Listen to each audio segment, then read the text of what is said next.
Hey folks, it's Ray with Taste Radio. Right now, I am supremely honored to be sitting down with the one and only Tony Abou-Ganim, who is the founder of Modern Mixologist. Tony, great to see you. Hey, Ray, it's great to be with you. Yeah, anytime you're in the Bahamas is a good time, right? Yeah. So blessed. Sometimes, I think, a bartender kid from Port Huron, Michigan, ends up getting to travel the world and make drinks. It's pretty remarkable. But yeah, this is my third year back at the NASA Paradise Island Wine and Food Festival, and just it's home away from home for me now, right? Oh my goodness. Well, if you're home from Las Vegas and then your second home is here in the Bahamas, you must be having fun all the time. I often say, Ray, that I would not work this hard at a job. But I'm very, like I said, blessed to get these opportunities and do what I really love to do, and that's put smiles on faces and mix drinks for people. Yeah. How did you get into this business? Because it's not, you're forgive me for saying this, but you're an icon, a legend in this business, that of mixology and hospitality. How do you get started? Boy, that's a nice way of saying you're getting old. No, not at all. I think you are. If I had said you were an elder statesman, perhaps that would have been calling you old. But no, people look at you and they say that's the standard. It's a great story. I mean, I grew up in the bar industry in Port Huron, Michigan. My cousin Helen David opened the Brass Rail Bar with her mother in 1937, and she ran that bar for nearly 70 years. So as a small boy, my father would take me into the bar. My Uncle Charlie worked behind the bar, my Uncle Saul, my cousin Tony, and Maroon, the whole family. And, as a kid, I'd put the empty beer bottles back in the cases, and then I'd get a Shirley Temple, and I was always so in awe of like my uncle and his starch white shirt and tie behind this big beautiful bar, and it just I guess I was captured at an early age. And when I turned 20, Helen put me to work at the Brass Rail. That's where I got my start, and she was my first mentor, and she passed in 2006. And in her memory, I started the Helen David Relief Fund, which is a charity that benefits bartenders going through cancer treatment. Helen was a 2-time breast cancer survivor. So in her memory, and to keep her memory alive and to help bartenders going through cancer treatment, I created the Helen David Relief Fund. So the funny thing about all that, Ray, is it's now going full circle to where I am buying back the family bar, the Brass Rail in Port Huron, and going to reopen it and try to bring it back to its original luster from 1937. So it's 45 years later, a full circle motion. What were they drinking in 1937? Well, I think grasshoppers and brandy Alexanders, sidecars, martinis, and that's what I want to do.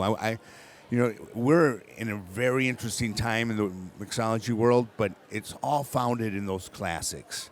Those drinks that tested the time, and they've survived the test of time, and just elevate that experience.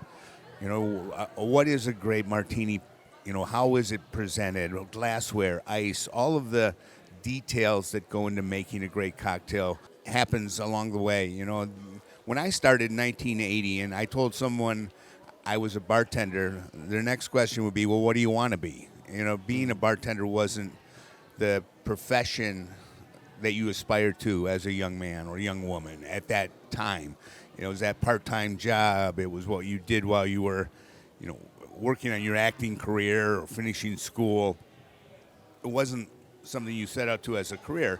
And I was that cat. I went to New York City in 1993 to be a theatrical actor, and what I ended up doing was being a bartender, because I realized I met Dale DeGroff at the Rainbow Room in 1993, and I sat at the bar and I watched Dale work, and I watched how his audience or his customers watched him and his art of hospitality, and how the smile and the way he greeted everyone and knew their name and what they liked to drink. Seems theatrical, actually. It's very theatrical. Yeah. Harry Denton always said, the bar is the biggest stage in the world, and your audience changes nightly, and it's so true. We are on stage when we're behind the bar.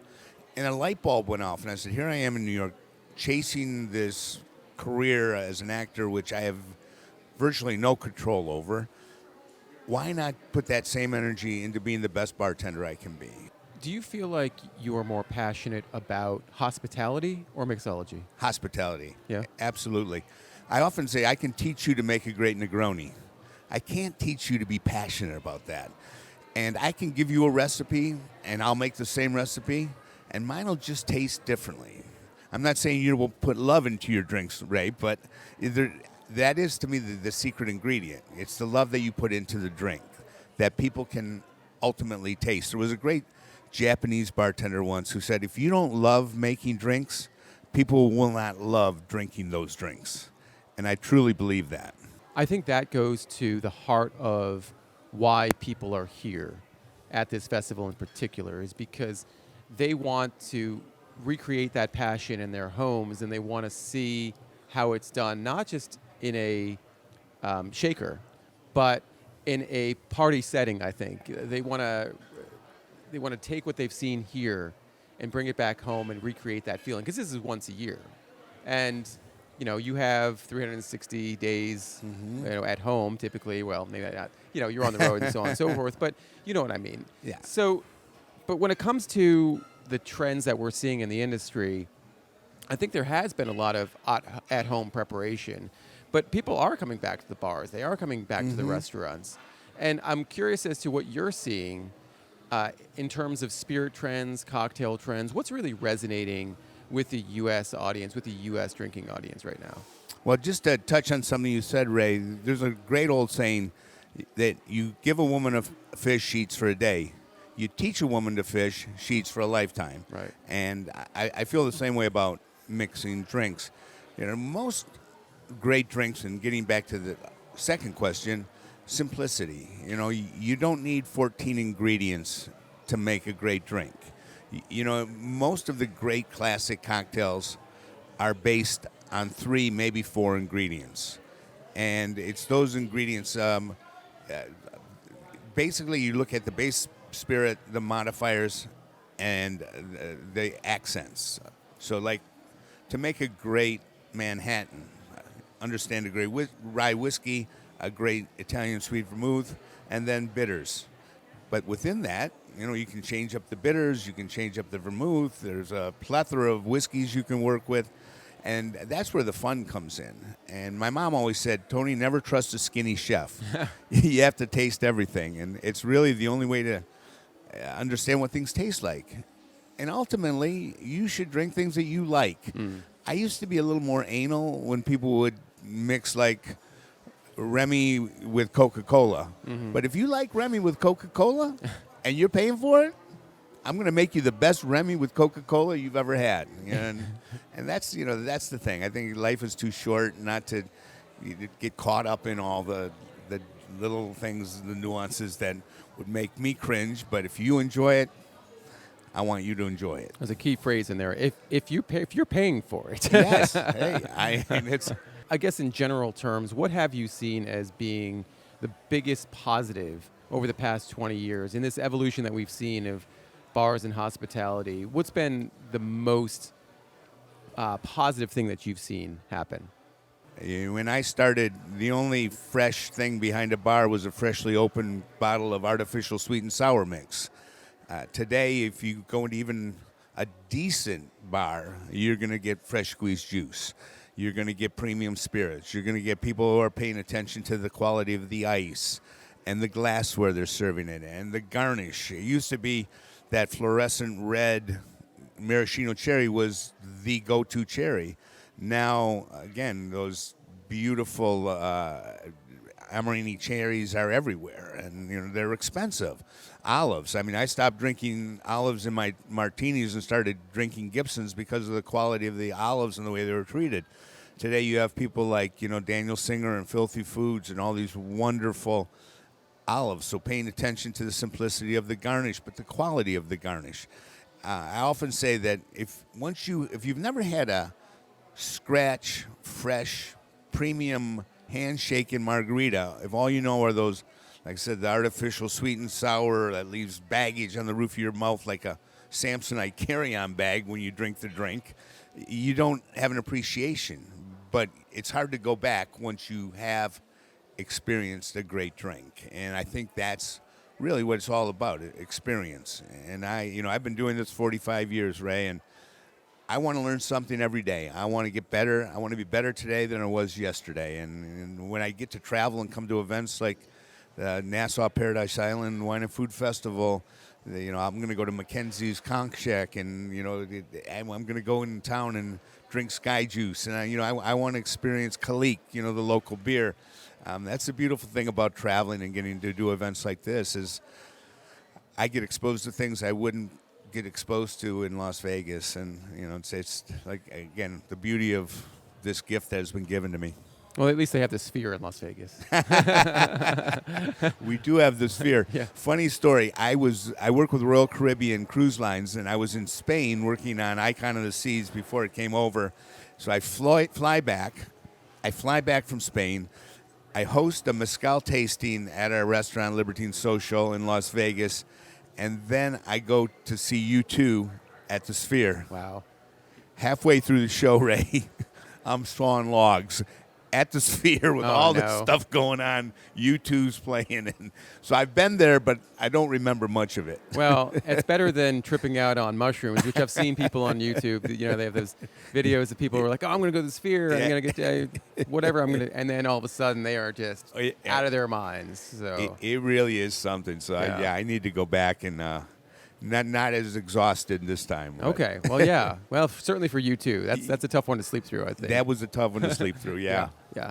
I asked about what's been most beneficial to the industry. What's been the most positive change over the past 20 years? What's been the most detrimental? I think, when anything gets really popular rather quickly, like I said, I've been doing it 45 years. My cousin Ellen used to say to me, Tony, I've forgotten more about the business than you know. And that was true, and I said, I want to be better today than I was yesterday. There's always something to learn. I'll tell you a story. When I was writing Vodka Distilled, and again, the attitude towards vodka, I did a lot of research. I went to Russia. I went to Poland. I went to Finland, Sweden. So I put a lot of research into the book, but I also went to a lot of bars in the United States to see kind of what the current take on vodka. And I remember I was in a bar in Oakland, young head bartender, with all the accoutrements, and probably 27 years old. And I'm looking at the menu, not a single vodka drink on the menu. I'm looking at the back. Matter of fact, half the stuff on the menu I didn't even know what it was, and which is crazy for me to say. No vodka bottles on the back bar. So I asked the guy. Now, he didn't know who I was or why I was there. Or I was just a patron paying my hard-earned money to drink his drinks. And I just asked. I said, I'm just curious. I don't see any vodka on the bar. You do serve vodka, don't you? And the guy looks at me and he gets all kind of uppity and he says, we stock 2 vodkas, and in my opinion, that's too many. Huh. I was like, wow, you really embrace the art of hospitality. Next thing I asked for, Ray, was the check, because, I was so insulted by that. Mm-hmm. And I think this kind of high, mighty pretentiousness that came along with, all right, this guy got a few write-ups in the paper or whatever, gave him this entitlement to forget about hospitality, and it's all about him and his esoteric bitter selection. But I think that has maybe COVID helped with that too, because that seems like we are now welcoming people back much more into our home. And Helen always said you should treat the bar as an extension of your home and treat your customers like you would guests in your home. And that's really, when you think about the simplicity of hospitality, I want to make your day better when you leave my bar than when you first walked in. Mm-hmm. And I'm going to do so by serving you the best drink I can, but I want to put a smile on your face. And that's there's bars that, Ray, I go to, I would never dream of ordering a Negroni. But the bartender knows my name, big smile, warm welcome, knows, what the Vegas Golden Knights did, knows how the stock market closed, knows this is my girlfriend and not my wife. No, there's no wife, Red. I'm just kidding. But, he'll pour me a pint of Guinness and 2 fingers of Jameson, and, it's just a great, welcoming, hospitable experience. And at the end of the day, I think that's all people are after. Yeah, people want to feel comfortable. Yeah. And they don't want to feel like they're overwhelmed or in an unsafe place. People always talk about this is a safe place for you to talk or drink or what have you. And I think the last thing you want when you walk into a bar and just want an end-of-the-day cocktail or beer is to feel like it's an uncomfortable situation. Yeah. And that's what I hope to achieve with the rebirth of the Brass Rail, is to be able to provide that amazing cocktail experience, but in an environment that is welcoming, that isn't intimidating, that isn't pretentious, that's playing, disco and 70s classic rock, coupled with just great attention to making the best cocktails possible, but not putting the focus on the cocktail and how great I am because I can make this experience happen, but to make it fun and make it welcome to all comers. When you're looking at trends and quote-unquote innovation in this space, how do you assess both? I think it was Mencken who once wrote, "There'll never again be a totally original cocktail, just variations on cocktails that have come before it." And I really believe you can trace back virtually any new cocktail to a classic style. My friend Livio Loro wrote a great book called The 12 Cocktails, which saying there's 12 different styles of cocktails. For instance, let's take the margarita as an example. Gary Regan, God rest his soul, in his book, The Art of Mixology, said that is the New Orleans sour, where you have base spirit, orange liqueur, and citrus. So you can look at the White Lady, you can look at the Brandy Crusta, you can look at the Sidecar, the Margarita, the Cosmopolitan, all kind of falling into that family of drink. And actually, my best known, what I would say, contemporary classic cocktail is the Cable Car that I created in 1996, which is a play on the Brandy Crusta, which is, again, spiced rum, orange curacao, fresh lemon. So I'm not recreating the wheel, but I'm also making something that can be recreated, that has ingredients that every bar stocks. A lot of times now, menus have gotten and cocktails have gotten so esoteric that outside of that bar, it's going to be hard to recreate that drink because it's a house-made ingredient or something, like I said, really esoteric.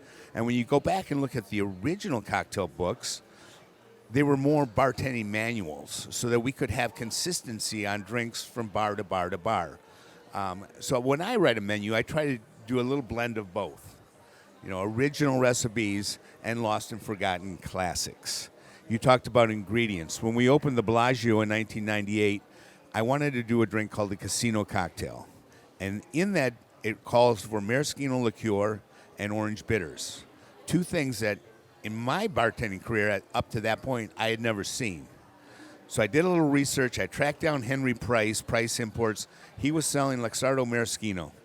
And he was in San Francisco and it wasn't available in Nevada. And I called Henry and I said, "Henry, want to make the Casino Cocktail, need Maraschino Luxardo liqueur. Would you bring it in Nevada so I can make this one drink at the Bellagio?"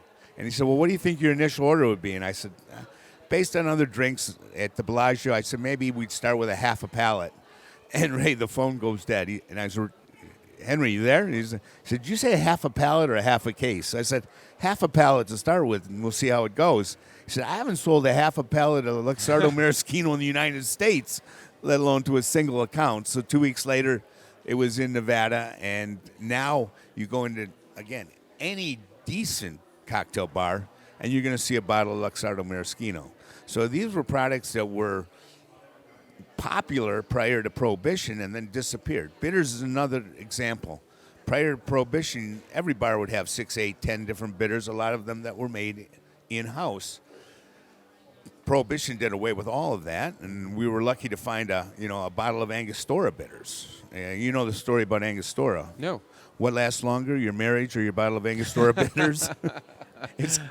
And again, today, I joke about it, but most bars are going to have 6, 8, 10 different bitters. Right. They might not use many of them, but they've got them. And so what we have available today, ingredient wise, compared to when I started in 1980, is just incredible.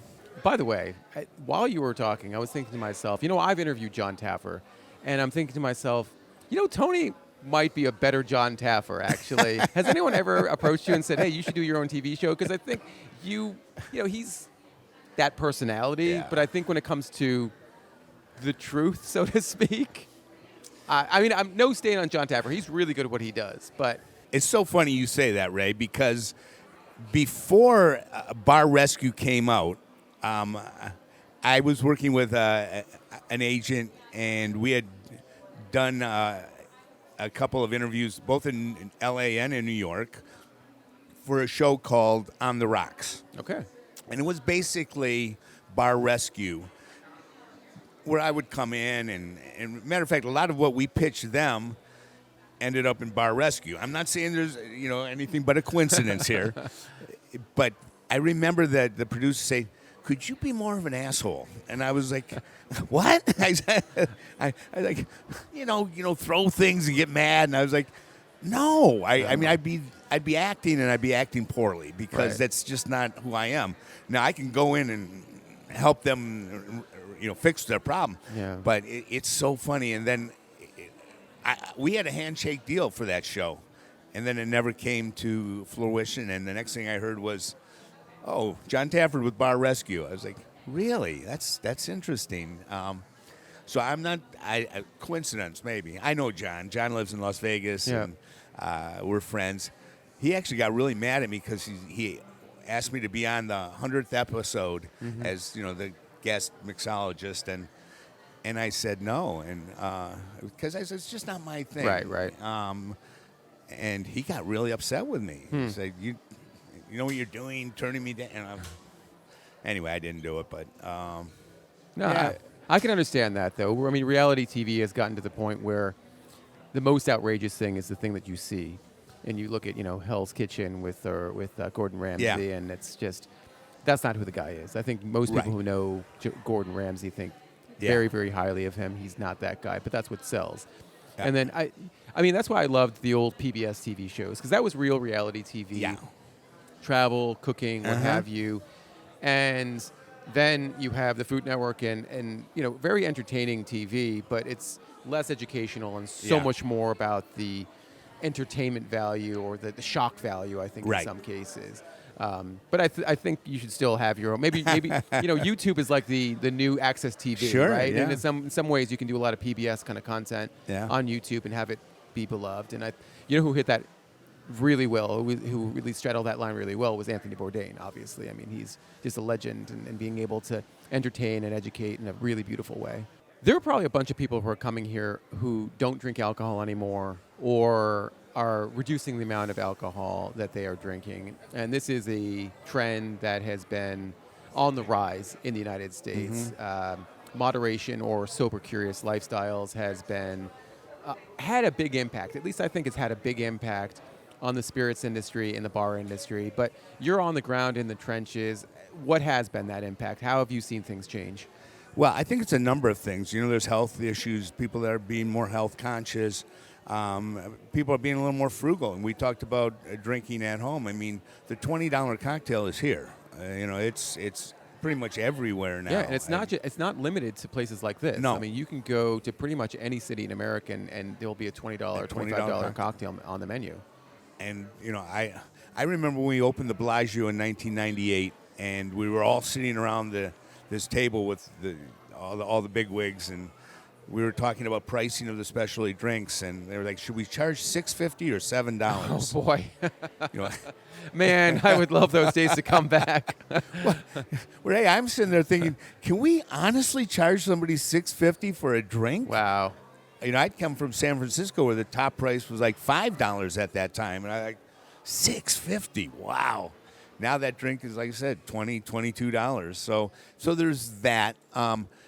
The other thing, there's so much out there. I mean, we are flooded with RTDs, with wine, with beer, craft beer, cocktails, spirits, I mean, non-alcoholic. And if you believe the hype, and I'm not sure if I do entirely, but that younger drinkers are not drinking or drinking far less for whatever reasons, and it could be all of the things we've talked about, who's going to drink all this stuff?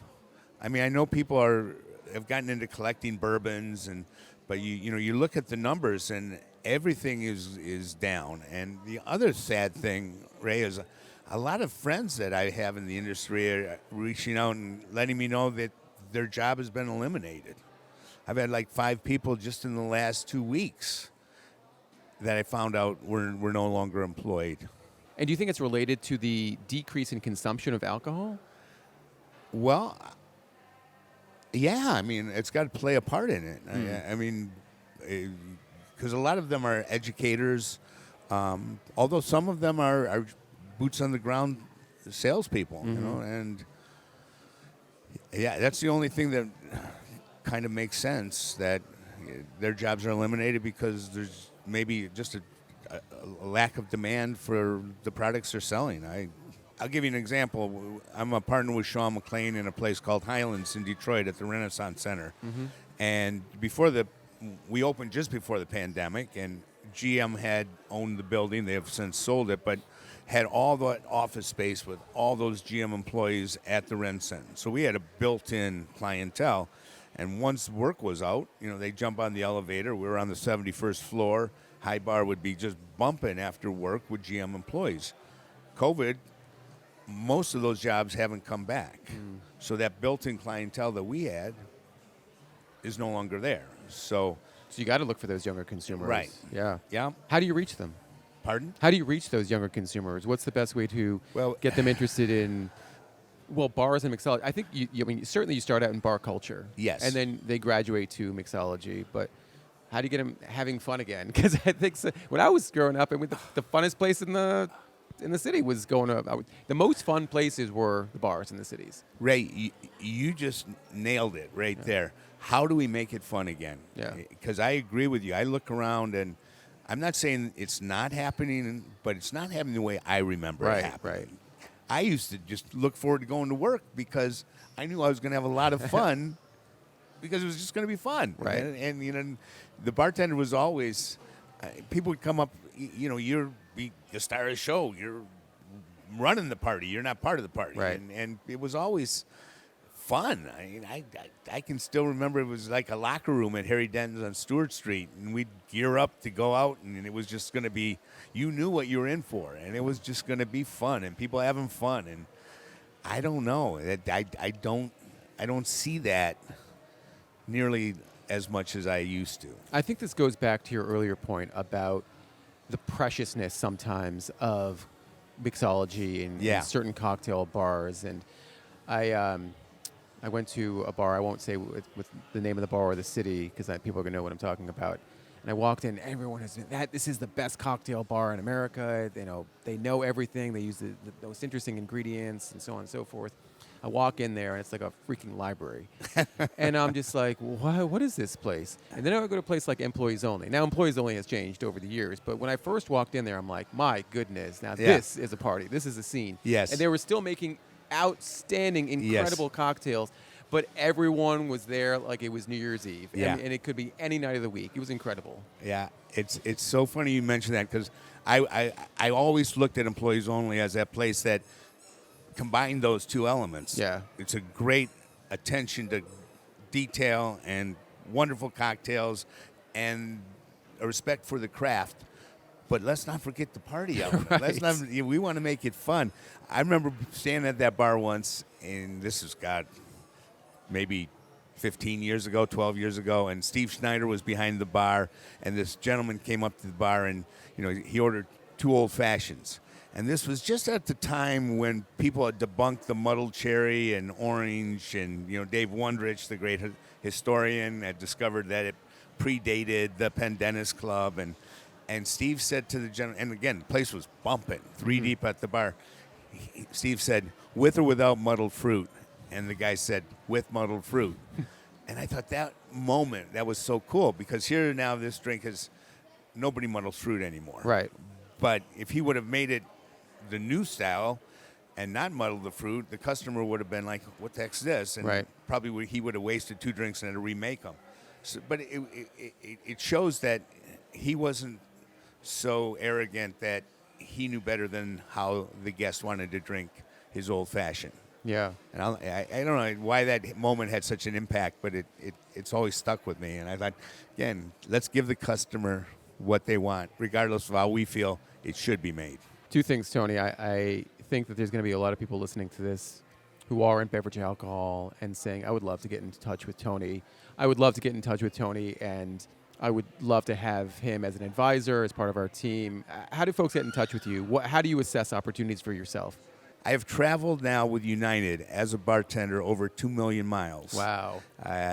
Yeah, so I'm looking to cut down on my travel, although it's hard to say no to a place like Nassau and coming to the Atlantis. But reach out to me on my website, the Modern Mixologist. I do a lot of charity work. Again, we do a lot of bicycle rides throughout the country to benefit the Helen David Relief Fund, which is part of the United States Bartenders Guild. I love the event we did together years ago. Yeah, the cocktail showdown. Yeah, I judge a lot of cocktail competitions. I'll be judging the USBG national competition at the Restaurant Bar Show in Las Vegas later this month. But I do a lot of these type of things. So, you reach out to me if it's something, relationships. There you go. If there's one word, Ray, that I've learned over my 45 years, it's relationships, because they don't happen overnight. And most of the people that I work with today, who I'll drop everything for, are people that I've worked with 20 years. Yeah. So, if you have a project, you want to reach out, it might take me a while. You should see my house, Ray. I get stuff sent to me all the time, and I always will send back my tasty notes or my it's only one person's opinion, right? But I always wonder, when people send me something that's in the bottle and they want my thoughts, why didn't you send it to me when it was still in development and take my thoughts? It's just one person's thoughts, but I've been judging cocktail competitions and spirit competitions for a long time. We have the TAG Global Spirits Awards. So, yeah, reach out, and if I don't get back to you right away, I'm probably somewhere on a beach in the Bahamas. I think you bring up a really good point, and this is true for anyone who's developing a brand in food or beverage. Get people to try it before you go to market. Yeah. And then you can make those tweaks, especially when it comes to ingredients or formulation or packaging, too, because you got to come out of the gate strong no matter what you're doing. Yeah. The old saying, you only get one chance at a first impression. And, there is so much that goes into it. I have a chicory pecan bitters, and when they reached out to me, I said, the last thing we need are any more bitters. We're drowned in bitters. And they explained to me what they were doing with these old whiskey barrels, and I said, well, let me taste the first samples. It took us a year, Ray, before we got a product that we felt confident coming to market with. Same thing with Kahlua Rum, with the Rum Rusher, the RTD that I collaborated on. It took us almost a year of back and forth collaboration to get a product that we felt confident putting our name on. So, you get very attached to your product. And sometimes it's hard to take constructive criticism, but I'd rather get that beforehand than after the fact. Especially from people who have the experience. Yeah. Last thing, I think people hearing this are going to say, hey, maybe I want to go to the Atlantis Nassau Food and Wine Festival or Wine and Food Festival next year. Can people do people have the kind of access that I have right now to just have a conversation? Not an hour-long conversation, but can someone just chat you up, have a drink for 5 minutes here? You buy me a Negroni, Ray, and you get an hour with me. I still owe you a Negroni, I guess. Yeah, that's the beautiful thing about like festivals, like the Nassau Paradise Island Festival is, I'll be at tonight. I'll be making margaritas at Tequila and Tacos, Taco and Tequilas. So come up, say hi, take a photo, have a margarita. I have my cocktail clinic on Saturday, so making great cocktails at home. plenty of time to come up and say hi and share a cocktail. And if you see me at the pool later, like I said, I probably wouldn't drink a Negroni. Well, maybe I would, but stop by and say hi. And yeah, that's what I love, and why I'm so excited about going back to the Brass Rail is the great things I get to do, the great people I get to meet, but it's that interaction across the bar that really is so special to me. And I'm so excited to be going back to my hometown 45 years later and being able to re-experience the Brass Rail and those interactions across the bar. Yeah. Tony, this has been one of my favorite interviews in a long time. Thank you so much. I'm serious. Thank you so much. I really appreciate the time. Enjoy your time here. I know I'll be seeing you throughout the next few days, but I hope you get some time to relax yourself. Beautiful. Thank you again.